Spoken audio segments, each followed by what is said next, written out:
وجعلنا من بين أيديهم سدا ومن خلفهم سدا فأغشيناهم فهم لا يبصرون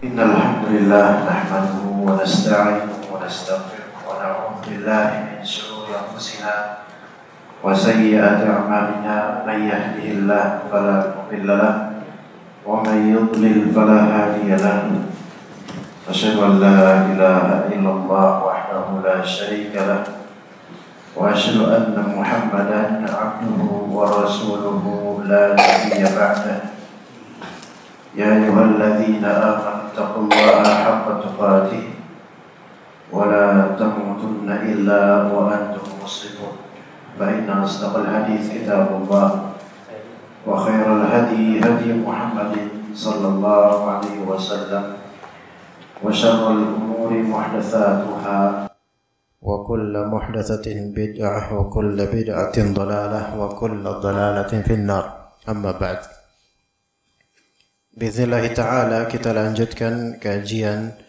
tafsir Al-Quran juz amma di surat At-Tariq.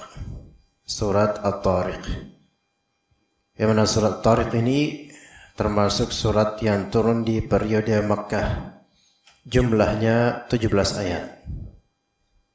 Di antara maqasid surat ini yaitu di antara tema penting dan tujuan pemahaman dari tema di surat ini adalah izharu raqabatillahi an-nafidhah wa qudratihil balighah, yaitu untuk menampakkan bagaimana Allah Subhanahu wa taala menjadi raqib atau muraqib, yaitu yang mengawasi makhluknya terutama manusia, dan juga menunjukkan kemahakuasaan Allah Ta'ala yang superlatif, yang tidak ada tandingannya. Kita akan bacakan surat At-Tariq, dan ini termasuk surat yang sangat ana sukai secara pribadi di antara surat yang ana sukai, karena ada beberapa ayat yang membuat kita ingat siapa diri kita dan mengingat kesudahan hari nanti. Kata Allah Azza wa Jalla setelah kita mengucapkan a'udzu billahi minasyaitonir rajim. Bismillahirrahmanirrahim. Was-samaa'i wat-tariqi wa ma adraka mat-tariq. An-najmu ats-tsaqib. إن كل نفس لما عليها حافظ فلينظر الإنسان مما خلق من ماء دافق يخرج من بين الصلب والترائب إنه على رجعه لقادر يوم تبلى السرائر فما له من قوة ولا ناصر والسماء ذات الرجع والأرض ذات الصدع إنه لقول فصل وما هو بالهزل إنهم يكيدون كيدا وأكيد كيدا فمهل الكافرين أمهلهم رويدا. Allah Subhanahu wa taala berfirman was-samaa'i wat-tariq. Was-sama' ma'lum, demi langit. Demi langit. Allah Subhanahu wa taala bersumpah dengan langit. Wat-tariq, at-tariq. Tariq ini diterjemahkan demi yang datang pada malam hari. Ini pendapat pertama. Kalau di terjemahan at-tariq itu adalah apa yang datang pada malam hari. Berasal memang at-tariq ini dari kata taraqa, mengetuk. Ya, apapun yang datang pada malam hari. Pada awalnya tariq itu adalah seseorang, bukan tariq ya, beda. Tariq itu bukan tariq. Ya, apalagi tariq yang lagi viral sekarang. Nah, itu kita kalah ya gitu. Nah, itu tariq. Kalau ini tariq. Ya. Tariq ini adalah ma sara bil lail atau ma tala'a bil lail, apa yang muncul, apa yang berjalan di malam hari itu tariq. Kenapa begitu? Dikatakan oleh sebagian dari ulama bahwasanya tariq itu artinya mengetuk. Dan orang yang berjalan di malam hari untuk bertamu atau ke tempat orang lain itu membutuhkan tariq, yaitu mengetuk. Itu berawal dari itu. Ya. Maka kemudian orang-orang Arab mereka juga menjadikan umum apapun yang datang pada malam hari. Baik manusia, binatang, benda antariksa itu tariq. Itu tariq. Ya. Juga di antara hadis yang menunjukkan bahwasannya makna tariq ini adalah yang datang pada malam hari adalah hadis yang diriwayatkan oleh Bukhari Muslim. Nahan Nabi sallallahu alaihi wasallam an yatruqal musafiru ahlahu laila kay tastahidda al-mughibatu wa tamtashita asy-sya'ithah. Nabi SAW melarang musafir untuk mengetuk pintu rumah istrinya di malam hari. Jadi mengetuk, yaitu musafir di zaman Nabi itu dilarang pulang malam hari, makruh. Kenapa begitu? Ada illatnya, ada sebabnya. Ya, karena supaya istrinya yang mughibah itu, yang kehilangan suami selama berapa hari atau berapa bulan, itu tastahid, beristihdad, ya, siap-siap dalam arti mencukur bulu kemaluannya. Ya, karena musafir yang datang ke rumah istrinya, ya, itu kangen sama istrinya. Maka jangan pulang pas malam karena istrinya mungkin belum siap. Itu di zaman Nabi. Watan tashitas sya'ithah, dan supaya istrinya yang sya'ithah, yaitu rambutnya masih aut-autan, ya, itu disisir supaya disisir.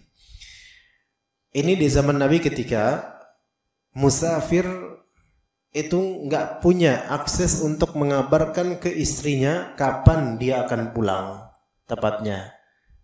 Jadi ilat atau sebab hukumnya itu yaitu supaya istrinya siap-siap. Adapun kalau zaman sekarang, maka itu hal ini wallahu alam, kemakruhan ini bisa berganti dengan mubah. Boleh kita pulang di malam hari selama kita memberitakan kepada istri melalui WhatsApp atau SMS atau telepon bahwasanya saya akan sampai rumah di malam hari jam sekian. Maka ini diperbolehkan kalau sekarang karena illatnya tidak terwujud sekarang. Maka dikatakan nahan Nabi SAW an yatruqa tarq, yaitu mengetuk pintu di malam hari. Maka ini menunjukkan at-tariq maknanya apa yang datang pada malam hari. Maka demi langit dan demi yang datang di malam hari. Itu pendapat pertama. Pendapat kedua, bahwasanya at-tariq itu maknanya adalah ats-tsurayya. Ats-tsurayya yaitu bintang kejora. Ya. Namun ada juga di antara ulama yang mengatakan bahwasanya at-tariq itu adalah segala bintang yang datang atau yang terlihat memang di malam hari. Maka dalam Al-Mukhtasar fi Tafsir, para ulama berkata untuk ayat pertama tafsirannya aqsamallahu bis-sama wa aqsama bin najmi alladhi yatruqu laila. Allah Subhanahu wa taala bersumpah dengan langit dan itu makhluknya, dan Allah bersumpah dengan bintang yang yatruq yaitu datang pada malam hari, tampak pada malam hari. Kemudian yang kedua, wa ma adraka mat-tariq, kata Allah Azza wa Jalla. Yani wa ma a'lamaka ayyuhar rasul sya'na hadzal najmil 'azim. Apa yang engkau ketahui wahai Rasul perihal urusan bintang yang agung ini? Ya. Maka Allah Ta'ala bertanya, wa ma adraka mat-tariq. Dan kemudian ditafsirkan langsung at-tariq di ayat ketiga, an-najmus tsaqib. An-najm ats-tsaqib. Dan di sini tafsiran langsung dari Allah Ta'ala tentang at-tariq, yaitu an-najm ats-tsaqib, yaitu bintang yang tsaqib, bersinar panjang, bersinar kencang, bersinar tajam. Ya, bersinar tajam, karena ats-tsaqib al-mudhi, ats-tsaqib al-mudhi yang memberikan sinar. Maka ini menunjukkan bintang juga bersinar, bukan hanya bercahaya.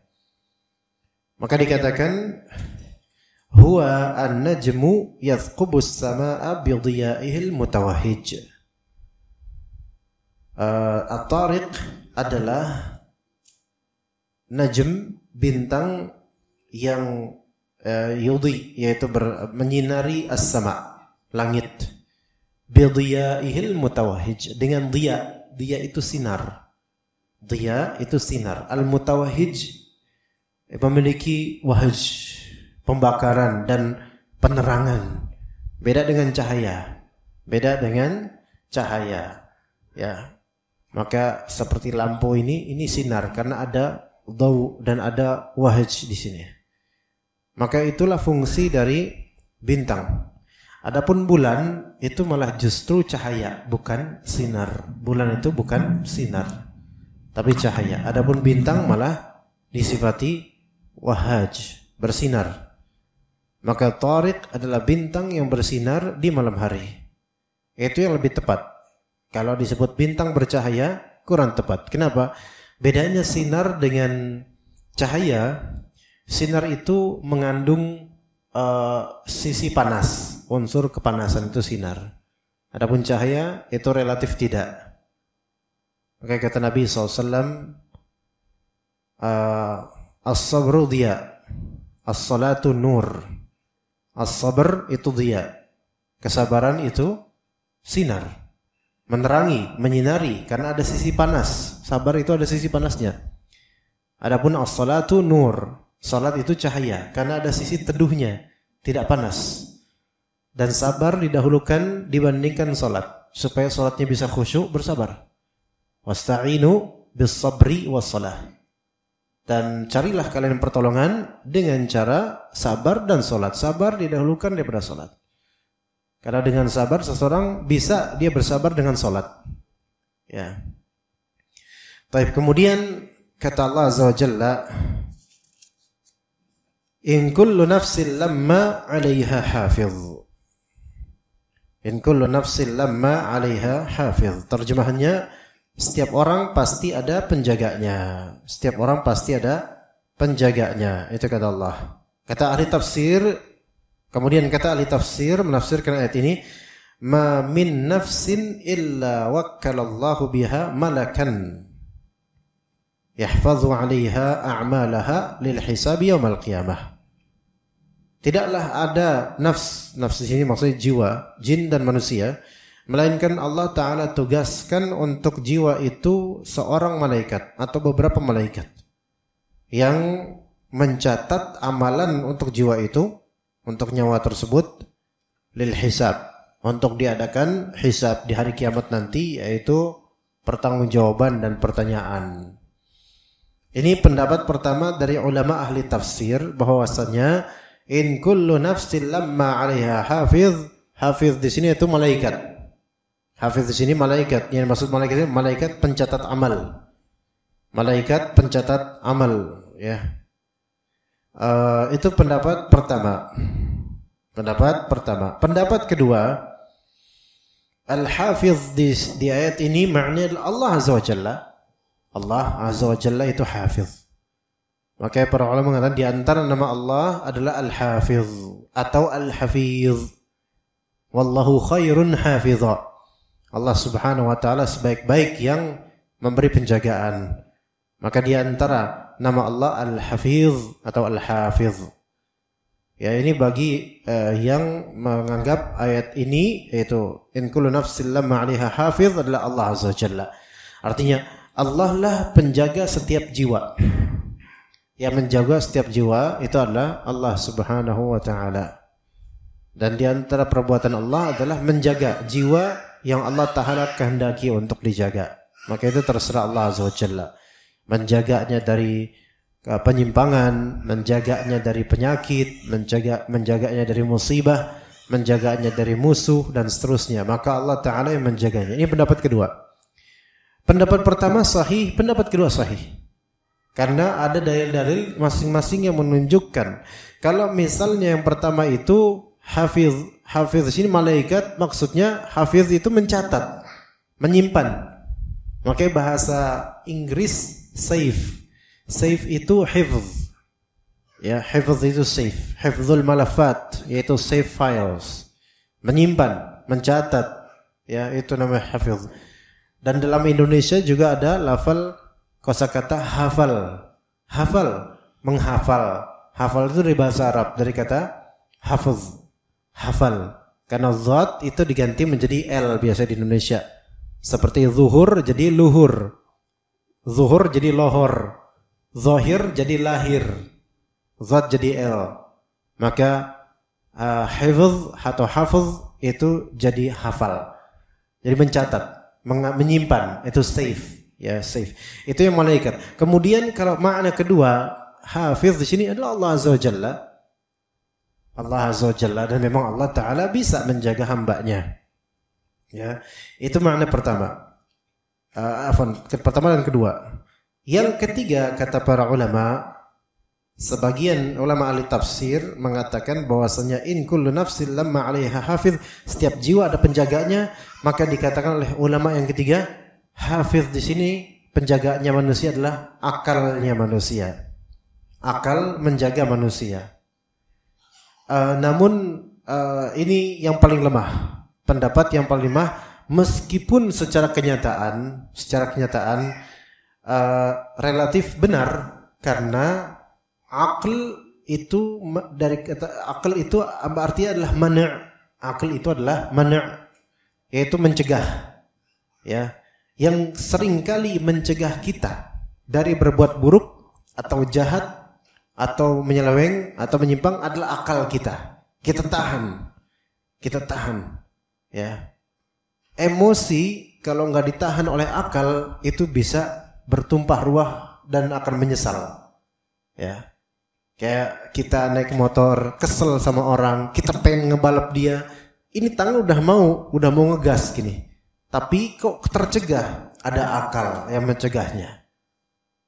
Secara naluri manusia, tentu semua ini dengan izin Allah, bukan dengan sendirinya. Pendapat ini lemah secara tafsiran, namun dari segi kenyataan ya benar juga kaedahnya bahwasanya di antara yang membuat seseorang tercegah dari perbuatan keji atau hal-hal buruk ya adalah akalnya, karena dia berpikir ngapain saya melakukan ini gitu kan. Nah, pendapat yang keempat, dan ini bukan pendapat ahli tafsir melainkan pendapat ahli khurafat, bahwasanya in kullu nafsin lamma 'alaiha hafiz di sinilah jin. Ya, jin pusaka, jin yang dari jin nasab, jin apa namanya? Bukan korin itu malah menjerumuskan. Jin yang buat penjaga itu apa ya namanya? Jin khodam. Ya, jin cabang pembantu. Ini jin khodam. Karena khodam kan bantu. Nah, ini versi ahli khurafat dan versi paranormal. Ana pernah mendengar juga di antara mereka berbaju ustadz atau kiai, kemudian memberikan sajian baginya ilmiah untuk mengilmiahkan masalah khodam. Bahwasanya khodam itu sebagiannya adalah hibah dan karunia dari Allah. Hati-hati dengan perkataan ini. Kemudian beristishhad dan berdalil dengan in kullu nafsin lamma 'alaiha hafiz. Terutama kalau khodamnya itu macan putih. Ya. Kalau nyanyian ada white lion, ini ada white tiger, ya, macan putih. Ya. Enggak tahu kenapa warnanya putih. Atau disebut juga macan bodas kalau orang Sunda. Ya, katanya itu para penjaga Prabu Siliwangi gitu katanya. Kemudian diturunkan ke beberapa individu sampai anak cucu mereka dijaga oleh maung-maung ini. Ya, sebagian juga orang Sunda kalau kesurupan bilang aing maung gitu. Aing macan, enggak ada aing curut gitu, enggak ada. Ya. Aing persib bukan persib. Persib itu salah lafalnya persib. Nah, huruf ba-nya juga harus benar, persib gitu. Nah, yang seperti ini khurafat, melainkan tidak ada jin yang sejatinya menjaga manusia ditugaskan olehnya. Gak, itu semua khurafat. Kalaupun jin ini merasa bertugas untuk menjaga, hakikatnya enggak menjaga, melainkan pasti menjerumuskan. Jangan terpedaya oleh dengan jin, ya. Baik, kemudian in kullu nafsin lamma 'alaiha hafiz, kita sepakati imma maknanya malaikat pencatat amal, imma maknanya itu Allah Azza wa Jalla. Allah Azza wa Jalla. Baik, kemudian kata Allah Azza wa Jalla, falyanzuril insanu mimma khuliq. Maka hendaklah manusia melihat mimma khuliq, dari apa manusia ini diciptakan. Ya, hendaknya manusia al-insan ibnu Adam itu coba melihat. Melihat di sini bukan sebatas melihat biasa, melainkan nazar yang sifatnya ada ta'ammul dan tadabbur, tafakkur, sehingga menghasilkan amal soleh dan akidah yang benar. Ya, kalau cuma ngelihat, dokter juga ngelihat, bidan apalagi. Ya, fal yanzuril insanu mimma khuliq. Coba lihat manusia itu, dari apa dia terbuat, dari apa dia terciptakan. Maka kata Allah Azza wa Jalla, khuliqa mimma indafiq. Maka dikatakan di sini di dalam tafsir dikatakan fal yata'ammalil insanu mimma khalaqahu Allah. Hendaklah manusia itu merenungi dari apa Allah Ta'ala menciptakan dia, manusia ini. Dari bahan apa? Litattadiha lahu qudratullahi wa ajzul insan. Agar kemahakuasaan Allah itu jelas bagi orang yang berfikir ini. Dan ajzul insan, yaitu ketidakmampuan manusia, ya, terbatasnya kemampuan manusia itu terwujud di pikiran manusia ini kalau dia melihat diri aslinya, sehingga tidak ujub, tidak takabur. Ya, ini adalah perintah untuk merenungi segala peristiwa, juga direnungi. Wa fi anfusikum afala tubsirun, terhadap diri kalian sendiri, apa kalian enggak melihat tanda-tanda kekuasaan Allah dan tanda-tanda lemah dan terbatasnya kalian. Ya, manusia itu kadang-kadang diberi kelebihan di jasadnya. Bisa ini, bisa itu, skillful, punya skill yang luar biasa, melampaui di atas rata-rata manusia. Namun kadang Allah Ta'ala kemudian berikan dia kesulitan atau bencana yang membuat dia sadar, mawas diri, mengerti posisi dirinya, dan menyaksikan kemahakuasaan Allah Azza wa Jalla. Falyanzuril insanu mimma khuliq. Maka Allah Ta'ala sebutkan khuliqa mimma indafiq. Manusia ini diciptakan dari air mani yang terpancar, ma dafiq. Ya, air mani itu kadang dimutlakkan al-ma, air. Ma, air, tapi air yang dimaksud air mani, bukan air biasa. Ya, sebagaimana kata Nabi SAW, innamal ma'u minal ma'. Sesungguhnya air mandi itu mandi disebabkan air mani, ya. Kalau keluar air mani maka mandi junub, gitu maksudnya. Maka kata para ulama, khalaqahu Allahu mimma in dhi indifaqin, zindifaqin yusabbu fir rahim. Allah Ta'ala menciptakan manusia dari air yang memiliki sifat indifaq. Indifaq itu muncrat, ya. Sifatnya muncrat dan memiliki atau mewariskan kelezatan bagi pemilik yang keluar darinya. yang air mani ini keluar darinya. Indifaq. Nah, indifaq, ma di sini, air di sini yusab fir rahim. Disimbahkan di rahim. Ya, tersimbahkan di rahim perempuan. Dari situ. Nah, ada pelajaran juga kenapa Allah Ta'ala menciptakan manusia ini dengan cara dan sistem atau skema seperti itu.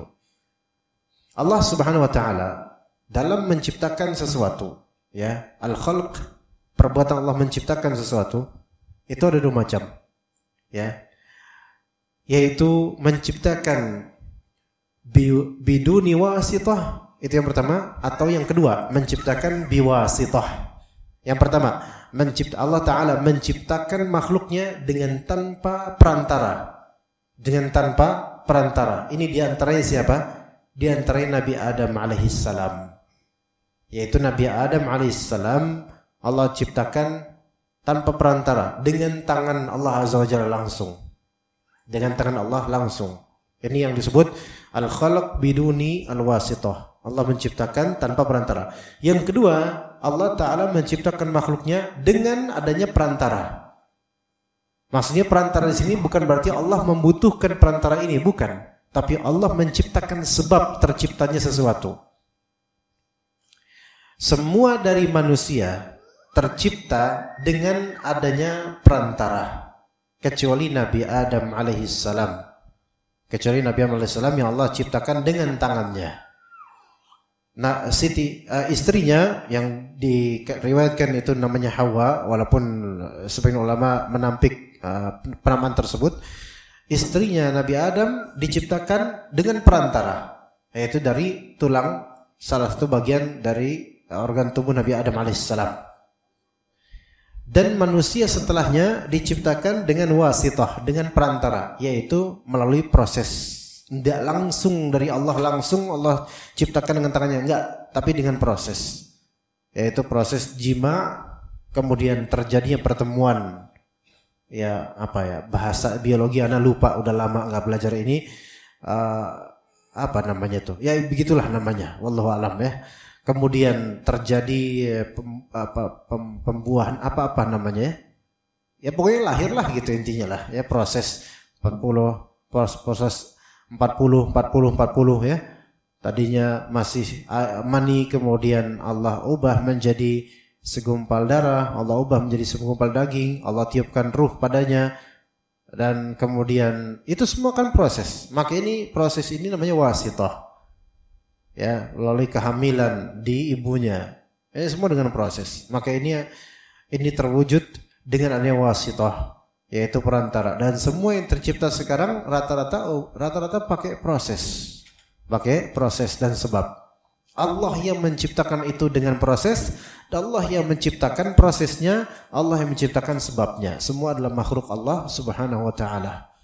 Ya, mimma'in dafiq, ya, dari air mani yang sifatnya dafiq, dan dikatakan dalam tafsir yusab fir rahim, yaitu tersimbahlah air mani tersebut disimbah di rahim ibunya manusia. Kemudian ayat berikutnya, yakhruju min baini sulbi wat taraib, ya, mana air mani yang terpancar ini keluar dari antara tulang punggung, sulbi, dan tulang dada. As-sulb dan at-taraib. As-sulb yaitu az-zahr, tulang punggung. Adapun at-taraib yaitu as-sadr, jamak dari taribah, maknanya as-sadr, yaitu tulang di dada. Ini dikatakan oleh para ulama, as-sulbu minar rajul wat taraibu minal mar'ah. Ya, air mani yang berasal dari tulang sulb, tulang punggung, itu berasal dari laki-laki. Air mani yang berasal dari at-taraib yaitu tulang dada, itu berasal dari istrinya, yaitu perempuan. Ya, istrinya itu perempuan. Dan ini pendapat di antara pendapat ulama rahimahumullah. Banyak pendapat ulama yang menjabarkan tentang hal ini. Tapi yang terpenting adalah kita katakan yakhruju hadzal ma'u min bainil 'amudil 'azami bainal 'amudil 'azami al-faqri lirrajul wa 'idham as-sadr.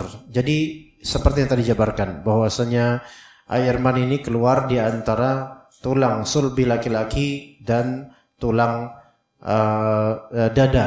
Sebagian mengatakan tulang dada perempuan. Ya, wallahu a'lam. Ala kulli hal. Secara biologis mungkin bisa terbuktikan itu insyaallah. Kemudian kata Rabb kita Azza wa Jalla setelah yakhruju min baini sulbi wa tara'ib innahu ala raj'ihi laqadir. Ya, innahu ala raj'ihi laqadir. Ini pendapat ulama banyak sekali tentang ini, namun kita lihat terjemahannya kata para ulama Indonesia ya. Sungguh Allah benar-benar kuasa untuk mengembalikannya hidup setelah mati. Sungguh Allah Ta'ala maha kuasa, benar-benar kuasa untuk mengembalikannya dari hidup setelah mati. Ya, dan ini maksudnya adalah hidup setelah mati apa? Yakni setelah di alam barzakh ke alam akhirat dihidupkan oleh Allah Azza wa Jalla. Ini maksudnya. Kalau ini tafsirannya, maka maksudnya adalah hidup setelah mati, yaitu hidup di hari kiamat setelah sebelumnya mengalami kematian. Innahu ala raj'ihi laqadir. Ya. Namun sebagian ulama lain tafsiran yang tadi itu tafsiran yang paling masyhur. Tafsiran yang dipilih oleh banyak dari ulama, di antaranya ulama al-Imam At-Tabari, yaitu ulamanya ahli tafsir ya. Maka innahu ala raj'ihi laqadir, itu makna pertama dan itu paling masyhur. Ada makna kedua, bahkan ada beragam makna yang para ulama tafsir sebutkan. Ada yang mengatakan innahu ala raddil ma fis sulbi laqadir, ya, bahwasanya Allah Ta'ala mampu untuk mengembalikan air yang tadi air mani itu dikembalikan ke tulang sulbi. Itu juga bisa bagi Allah. Itu tafsiran pertama. Tafsiran kedua. Tafsiran berikutnya dari Ad-Dhahhak. Maknanya adalah innahu ala raddil insani ma'an kama kana laqadir. Bahwasanya Allah Ta'ala bisa pula untuk mengembalikan manusia yang tadi udah wujud manusia dibalikin menjadi air. Itu juga bisa. Gitu. Ada tafsiran lain lagi dari ulama lainnya, innahu ala raddil insani minal kibari ila syabab wa minas syabab ila kibari laqadir. Bahwasanya Allah Ta'ala itu maha mampu untuk mengembalikan manusia dari usia tua jadi muda lagi, atau dari muda menjadi tua. Itu maha mampu Allah membolak-balikan seperti itu. Ada seorang nenek tua datang ke Nabi SAW bertanya, ya Rasulullah, apakah di surga apakah saya bisa masuk surga? Maka kata Nabi SAW, di surga tidak ada orang tua. Di surga tidak ada orang tua. Ya, seorang ketuaan nggak ada. Ya, usia 33 rata-rata gitu. Maka kemudian sedih nenek itu. Maka Nabi SAW kemudian memberikan bayan penjelasan supaya tidak salah paham. Maksudnya semua orang di surga yang wafat dalam keadaan tua, dia akan dimudahkan kembali. Innahu ala raj'ihi laqadir. Allah Ta'ala maha kuasa untuk mengembalikan manusia ke lebih awal semula lagi, gitu bisa. Ya. Dan lebih global sebenarnya dari itu, bahwasanya semua dari manusia yang telah mati dan jin yang telah mati, Allah maha mampu untuk menghidupkan mereka kembali, ya, maha mampu untuk menghidupkan mereka kembali supaya dihisab di hari akhir nanti. Ya. Innahu ala raj'ihi laqadir. Baik. Namun apakah maksud dari raja' di sini kembali ke alam dunia? Ya, ketika seseorang telah mati, dia di alam barzakh, kemudian dia kembali ke alam dunia. Ya. Ya. Ini bisa diajak main di luar mungkin anak-anaknya. Kasihan jemaah lain itu pengen menikmati kajian. Ya. Ya, kalau misalnya maknanya manusia yang telah mati dikembalikan ke alam dunia, maka ini enggak. Ini khurafat. Enggak bisa. Namun apa yang terjadi kalau misalnya kita lihat ada orang mati suri. Nah, gitu. Orang mati suri. Mati suri itu kan bukan mati sebenarnya, belum mati. Masih semi mati, gambarannya doang yang mati. Maka orang yang mati suri itu bukan berarti dia telah mati total, betul-betul dicabut full. Dan memang ada orang seperti ini. Bahkan Ada yang menghikayatkan dia ditampakkan beberapa hal yang mana itu kalau dalam hadis Nabi itu udah masuk alam barzakh. Ya, kalau kita misalnya ada orang cerita di YouTube juga ada beberapa orang cerita dan orang ini mungkin jujur apa yang dia ceritakan. Dia telah mengalami mati suri dan dia melihat hal-hal yang ajaib di mati surinya itu. Apa pandangan kita terhadap yang seperti ini? Kita katakan yang antum saksikan itu mungkin benar apa yang antum saksikan. Tapi yang antum saksikan tidak menjadi dalil untuk kita meyakini akan bahwasanya alam barzakh itu adalah itu gitu loh. Paham enggak jemaah maksudnya? Kalau ada orang mati suri ya, kemudian dia setelah berapa hari bangkit lagi atau mungkin dia ya baru sehari mungkin dikira sudah mati baru mau dikubur terus kemudian hidup lagi gitu kan, terus dia melihat saya telah mengalami pengalaman spiritual lalu saya melihat ini melihat itu, yang mana apa yang dia lihat itu kok seperti hadis Nabi SAW gitu loh, dan dia ini tadinya nggak tahu hadis tersebut tapi dia menceritakan beberapa hal yang dia saksikan. Maka kita katakan yang antum saksikan boleh jadi apa yang antum saksikan itu benar dengan apa yang antum saksikan gitu loh. Tapi yang antum saksikan itu tidak bisa menjadi dalil untuk kita bahwasanya alam gaib itu adalah apa yang antum saksikan. Gimana? Paham enggak jemaah? Gimana? Enggak seperti itu. Kita enggak bisa menjadikan apa yang antum saksikan dari hal gaib itu menjadi dalil yang kita pegang bahwasanya alam barzakh tuh kayak gitu. Kita cukup pada apa yang di Al-Quran dan Sunnah tentang hal gaib ini. Paham enggak sih jemaah? Ibaratnya gini, ada orang indigo atau orang kena sihir atau semisalnya. Terus dia ini sampai bersumpah-sumpah, demi Allah saya ngeliat ini, saya ngeliat ini, saya ngeliat ini. Demi Allah saya nggak mau ngeliat ini tapi saya ngeliat ada dia di situ, ada dia di situ. Jin-jin itu maksudnya. Maka kita katakan apa yang antum lihat itu adalah benar apa yang antum lihat.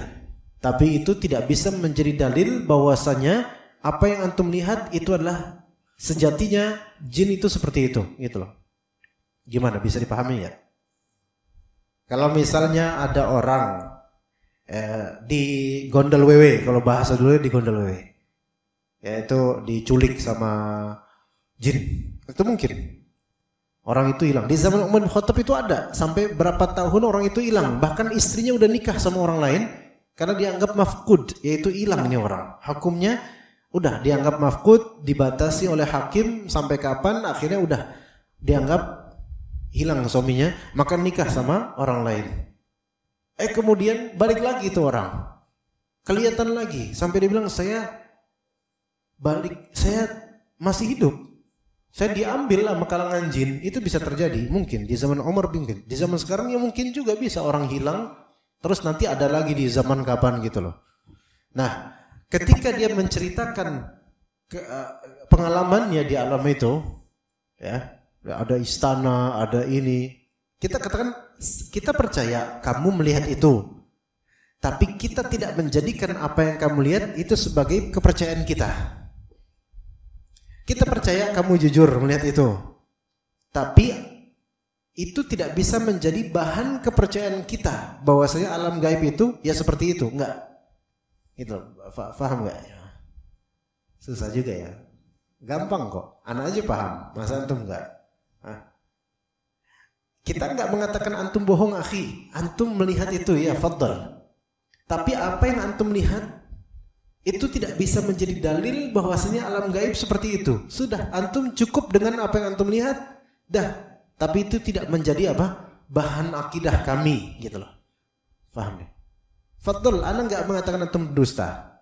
Karena kalau kita bilang pendusta kamu, dia juga kecewa karena emang saya melihat kayak gini gitu loh.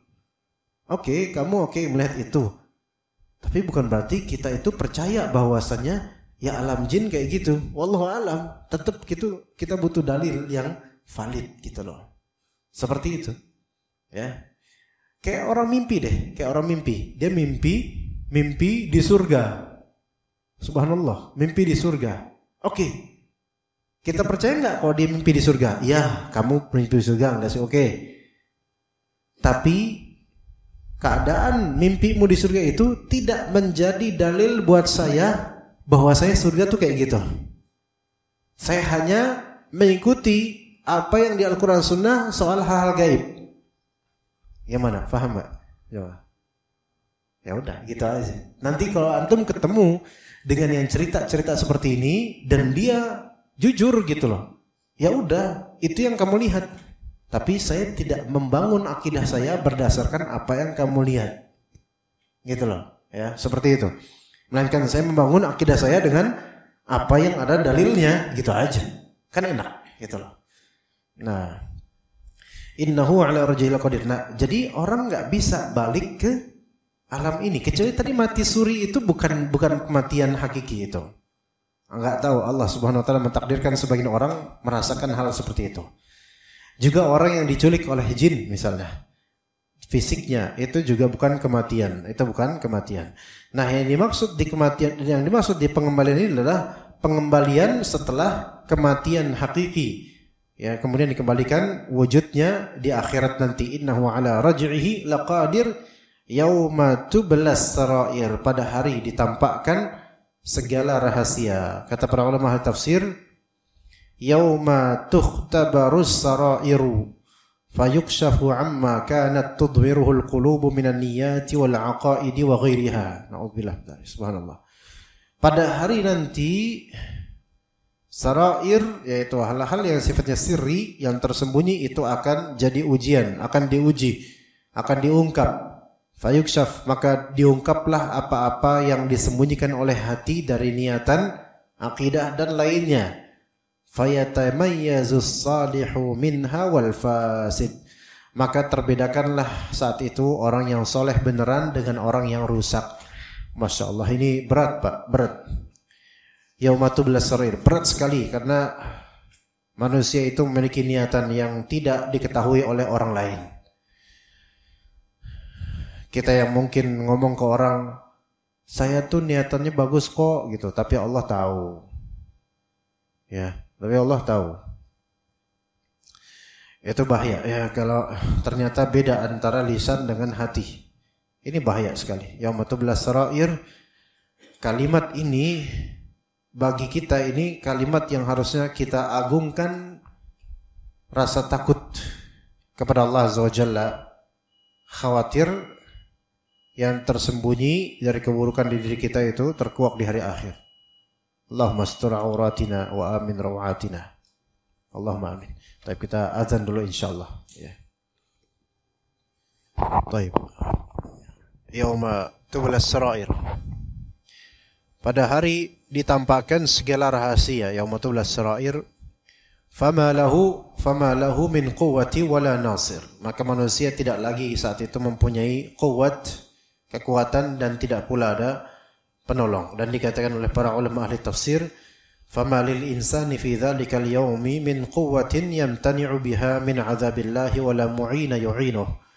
Pada hari tersebut manusia itu enggak punya kekuatan yang bisa mencegah dia dari azab Allah dan tidak punya penolong yang bisa menolong dia pada hari itu. Maka dikatakan oleh para ulama juga, orang-orang seperti ini misalnya, kata para ulama, haula'il muluk, mereka adalah para raja di dunia, ma lahum yaumal qiyamati min quwwatin wala nasir. Di hari kiamat para raja itu mereka tidak memiliki kekuatan, tidak pula memiliki penolong. Jadi siapapun yang sombong dan congkak di bumi ini selama di alam dunia ini, maka di akhirat itu tidak memiliki kekuatan. Siapapun yang sekarang itu memiliki kesombongan dengan banyaknya pasukan, seperti Fir'aun dengan pasukan yang sombong semuanya itu di akhirat tidak ada nasir, tidak ada penolong. Maka ini peringatan untuk kita agar semakin melihat posisi diri kita yang begitu lemah di hadapan Allah Azza wa Jalla. Kemudian Allah Subhanahu wa taala lanjutkan dengan sumpah darinya tentang makhluk-makhluknya yang besar, yang membuat kita teringat akan kerdilnya diri kita yang menempati bumi ini, yang kita tidak ada apa-apanya secara zat, maksud secara size, bentuk dibandingkan dengan besarnya bumi ini. Kata Allah Azza wa Jalla, was-sama'i dzatir raji'. Itu dikatakan oleh para ulama, maknanya aqsamallahu bis-sama'i dzatil matar. Demi Allah Ta'ala bersumpah dengan langit yang memiliki al-matar. Jadi ar-raji' itu maknanya al-matar, itu hujan, memiliki hujan. demi langit yang mencurahkan hujan. Hujan di dalam Al-Quran disebut ar-raja'. Raja' itu artinya kembali, berulang. Raja' berulang, kembali. Dikatakan oleh para ulama, kenapa disebut seperti itu? Karena hujan itu sifatnya berulang. Tarji'u kulla sanatin bimatarin ba'da matar. Setiap tahun itu berulang hujan, berulang hujan. Ada yang mengatakan juga berulang di sini adalah bahwasanya air dari langit nanti suatu saat akan diserap, kemudian air tersebut menguap menjadi air yang ditampung di langit, dari langit ke bumi, dan akan dikembalikan lagi ke langit, ke bumi lagi. Ini namanya raja', yaitu kembali berulang. Itu salah satu di antara makna ar-raja' atau maksud dari ar-raja' di sini. Ya, ada yang mengatakan dari ulama ahli tafsir bahwasanya ar-raja' sama dzatir raja', yaitu an-nabatur rabi', yaitu tumbuhan-tumbuhan di musim semi. Tumbuhan di musim semi, ya, yang mana itu efek dari hujan yang ada di musim semi. Jadi kembali kepada hujan kembali, ya. Demi langit yang menurunkan hujan, li'annahu yanzilu min jihatiha marratan ba'da marrah. Karena hujan itu turun dari langit, dari arah langit, ya, satu demi satu, sekali demi sekali, berulang-ulang. Ya, sebagaimana belakangan ini kan terjadi hujan, besoknya berulang lagi terjadi hujan. Nah, ini namanya ar-raja'. Wal ardi dzati sad', demi bumi yang memiliki sad'. Yaitu dikatakan oleh para ulama, wa aqsama bil ardi allati tatashaqqaqu amma fiha minan nabati wath thamari wasyajar. Yaitu demi bumi yang mempunyai tumbuh-tumbuhan. As-sad' di sini diterjemahkan atau ditafsirkan sebagai an-nabat, asy-syajar, ath-thimar, al-anhar. Demi bumi yang memiliki sad'. Apa itu sad'? Sad' itu asyaq. Syaq itu yaitu potongan bumi. Demi bumi yang memiliki potongan-potongan. Syaq. Ya. Ya, idza sama'un syaqqat. Demi langit yang insyaqqat itu terpecah. Jadi bumi itu memiliki pecahan-pecahan dan potongan-potongan. Itu sad' namanya. Makanya dikatakan sad' itu mencakup apa? Tumbuhan. Karena tumbuhan itu sebenarnya membelah dan memotong bagian dari tanah. Ya, makanya kita lihat kadang akar itu memotong tanah. Kemudian as-syajar, pohon, itu memotong tanah. As-thimar juga bisa dengan sebab thimar jatuh ke bumi kemudian menjadi tumbuhan lagi, memotong tanah. Wal anhar, sungai-sungai juga membelah tanah. Maka wal ardi dzati sad'. Coba kau doainnya, was-sama'i dzatir raj'i wal ardi dzati sad'. Kita baca dua ayat ini sambil kita itu menerawang dengan qalbu kita dan pikiran kita, terbayang langit yang memiliki hujan ketika kita baca was-sama'i dzatir raj'i, kemudian terbayang wal ardi dzati sad', bumi dengan segala tumbuhan dan sesungaiannya. Ya, kemudian kata Allah Azza wa Jalla, innahu laqaulun fasl. Sesungguhnya ini, yaitu Al-Quran, adalah qaul, benar-benar firman pemisah. Fasl itu pemisah. Pemisah antara hak dan batil. Maka fasl itu pemisah. Maka orang namanya Faisal itu yang bisa memisahkan. Ya, yang menjadi qaul fasl, qaul Faisal, yaitu yang betul-betul memisah antara hak dan batil. Qata', dah, ini statement yang benar gitu Faisal. Nah, makanya kelas itu disebut fasl. Kelas pertama, fasl awal gitu. Adanya kelas-kelas di sekolah fasl karena ada pemisahan. Innahu laqaulun fasl, itu adalah Al-Quran, adalah perkataan yang memisahkan antara hak dan batil. Ya. Kemudian di undang-undang juga ada pasal 1, pasal 2, ini kan pemisahan. Ketika kita misalnya membuat surat perjanjian dengan atau surat kontrak, itu nanti ada pasal 1, kontrak pasal 2. Ada pasal ini pemisah-pemisah. Ya, hukumnya beda-beda. Innahu laqaulun fasl wa ma huwa bil hazl, dan bukanlah Al-Qur'an itu candaan. Wa ma huwa bil hazl, bukanlah Al-Qur'an itu sesuatu yang batil, la'ib, batil, candaan, permainan, bukan, melainkan lawannya hazl adalah al-jidd, yaitu sungguh-sungguh. Ya, maka seorang beriman ketika mendengar Al-Quran, mempelajari Al-Quran itu sungguh-sungguh. Ya. Sampai ada hal miris yang pernah ana survei di media sosial, misalnya ana akan memiliki kajian dari beberapa bidang. Ada pertanyaan, ana bikin pertanyaan. Kira-kira teman-teman di sini, teman-teman di media sosial menyimak kajian apa? Kalau misalnya ana yang paling antum suka misalnya. Ada berapa? Tapi ada juga jawaban yang membuat ana sakit hati, bukan karena ana enggak dihargai, bukan itu. Dikatakan semua kajian kecuali kajian tafsir. Subhanallah. Ya, kalau memang karena ana buruk dalam menjabarkan tafsir, itu mungkin kesalahan ana. Tapi yang ana pahami bukan itu. Yang ana pahami, tidak sedikit dari kaum muslimin itu merasa boring atau bored, ya merasa kajian tafsir itu boring gitu loh. Kajian tafsir itu membosankan. Ya, ada yang request kita kasih kajian tafsir surat yang mungkin di tengah Al-Qur'an dengan tujuan supaya antum juga baca tengah Al-Qur'an, jangan qul huwallahu ahad terus gitu kan. Tapi kemudian mengusulkan, Ustaz kalau misalnya ini juz amma aja dah, karena yang tengah-tengah itu kita nggak begitu tahu, ya udah juz amma. Juz amma request lagi. Bahkan nggak request, bahkan tetap nggak mau ikut kajian. Kenapa? Berat, nggak enak kajian tafsir. Subhanallah. Padahal itu yang biasa dibaca, ya biasa dibaca di mana-mana kita temukan juz amma. Ya betapa banyak manusia itu merasa kajian tafsir itu kajian yang kering. Padahal sebenarnya kalau kita betul-betul mendalami Al-Quran, sehari-hari membaca Al-Quran, kita akan haus akan tafsir Al-Quran. Sebenarnya gitu, ya. Kemudian innahu laqaulul fasl wa ma huwa bil hazl innahum yakiduna kaida. Sesungguhnya mereka, yaitu musuh-musuh Allah, yakiduna kaida. Mereka orang-orang kafir merencanakan tipu daya yang jahat. Ya, tipu daya yang jahat. Maka dikatakan oleh para ulama, innal mukadzibina bima ja'ahum rasuluhum yakiduna kaidan katsira liyaruddu da'watahu wa yubtiluha. Ya mereka orang-orang kafir, mereka ingin menipu Nabi Muhammad SAW dan para sahabatnya, membuat makar untuk menolak apa?